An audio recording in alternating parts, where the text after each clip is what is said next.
see. Ang ganda ng tanawin. Yes. We're going to harvest rice now. So there you go.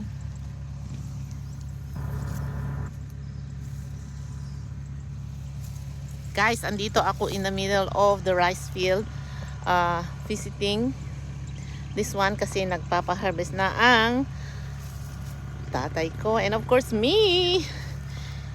Ang mamanahin. Oh, wow. Nakikimana, guys.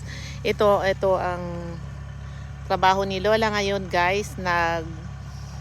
Naggaganyan. I don't know how they call this one. Pero we hired someone to do these things. This is the outcome of the harvesting. Look at this. So the truck is coming now. Look at that.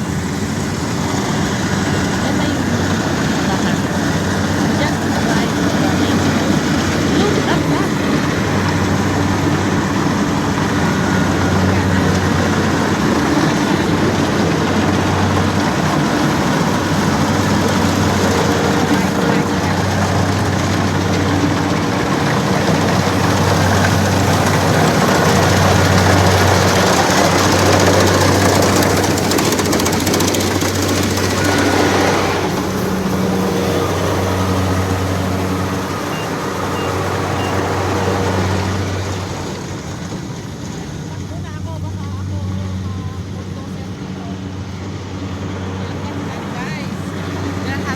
Talaga.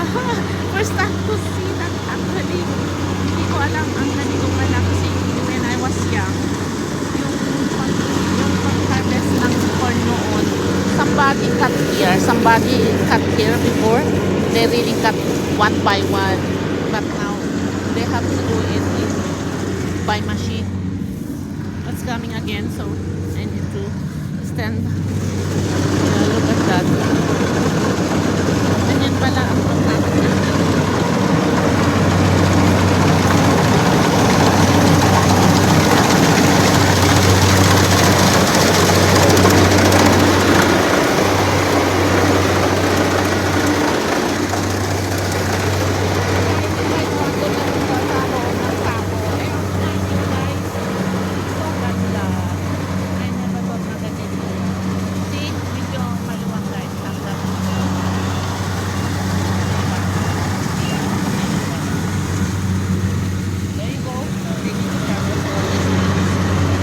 The weather is good. Magandang weather ngayon. So good. Kasi hindi umulan. And it's not really hot. So, it's really good. Babalik na naman siya, guys. Ganda po na.